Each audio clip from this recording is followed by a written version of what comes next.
ഒരു ബുക്കിൽ കുന്ന്, മല, സൂര്യൻ, പൂമ്പാറ്റയൊക്കെ വരച്ചുകൊണ്ടിരുന്ന ഞാൻ ടോമിനെ വരച്ചു, ജെറീനെ വരച്ചു.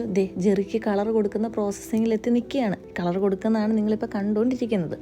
ഇപ്പം ഞാൻ എന്നിൽ എന്താ ഫീൽ ചെയ്യുന്നതെന്ന് ചോദിച്ചാലേ, എല്ലാ കാര്യവും തുടങ്ങുന്നതിന് മുന്നേ എനിക്ക് ഭയങ്കര ടെൻഷനാണ്. ഓവർ ടെൻഷൻ എടുത്ത് തലയിൽ വയ്ക്കും. നന്നാകുമോ എന്ന് മാത്രമല്ല എൻ്റെ ടെൻഷൻ, മറ്റുള്ളവരെന്ത് പറയും എന്നുള്ള ടെൻഷനാണ് ആദ്യം നിൽക്കുന്നത്. ഇനി ഞാൻ തീരുമാനിച്ചു, എല്ലാ കാര്യങ്ങളും എനിക്കിഷ്ടമുള്ളത് എന്തൊക്കെയാണോ അതൊക്കെ ചെയ്യാൻ പോവാണ്. ചെയ്തിട്ട് നന്നാവുമെങ്കിൽ നന്നാവട്ടെ, അതെനിക്കാണല്ലോ ഗുണം. നന്നായില്ലെങ്കിൽ വേണ്ട, മറ്റുള്ളവരെന്ത് വേണമെങ്കിലും പറഞ്ഞോട്ടെ, അവർക്ക് എന്ത് വേണമെങ്കിലും വായി വരുന്നൊക്കെ പറഞ്ഞോട്ടെ, നോ പ്രോബ്ലം.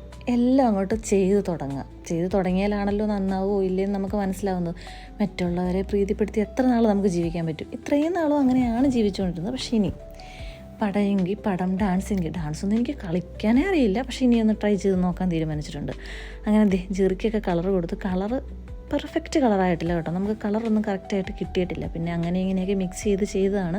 പിന്നെ ആദ്യത്തെ അറ്റംപ്റ്റ് ആയതുകൊണ്ട് കളർ മിക്സിങ്ങിലൊക്കെ എന്തെങ്കിലുമൊക്കെ തെറ്റുകുറ്റങ്ങളുണ്ടായിരിക്കാം. വരയ്ക്കാനും പെയിൻ്റ് അടിക്കാനും അറിയാവുന്നവർ അതങ്ങ് ക്ഷമിച്ചേക്കാം. നമ്മൾ ആദ്യമായിട്ടാണല്ലോ എല്ലാം ട്രൈ ചെയ്ത് നോക്കുന്നത്. എൻ്റെ ടോമിനെ നന്നായിട്ട് വന്നിട്ടുണ്ട്. ജെറീനെ ലാസ്റ്റ് പെയിൻറ്റിങ്ങൾ അടിച്ചു കഴിഞ്ഞ് നിങ്ങൾ കണ്ടിട്ട് പറയണം എങ്ങനെ ഉണ്ടായിരുന്നു എന്ന്. നല്ല പണിയാണ്. ഞാൻ ആദ്യ വീഡിയോ പറഞ്ഞ പോലെ ഈ ഫോട്ടോ എടുപ്പും പടം വരയും പിന്നെ ഈ വീഡിയോ എടുത്തുകൊണ്ടുള്ള ഒരു ഇങ്ങനെ പെയിൻറ്റ് കൊടുക്കുന്നുണ്ടല്ലോ, നല്ല ബുദ്ധിമുട്ടാണ്. എനിക്ക് ഇടയ്ക്ക് നടുവിനൊക്കെ നല്ല വേദന ഉണ്ടായിരുന്നു. ഇടയ്ക്കൊന്ന് നിർത്തി ചായയൊക്കെ കുടിച്ചിട്ടാണ് വരച്ചത്. പക്ഷേ നല്ല രസമുണ്ട് കേട്ടോ.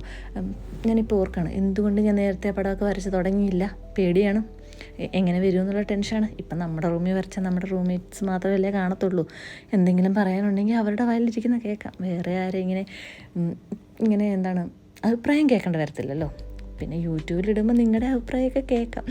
പക്ഷെ നല്ല രസമുണ്ടായിരുന്നു കേട്ടോ.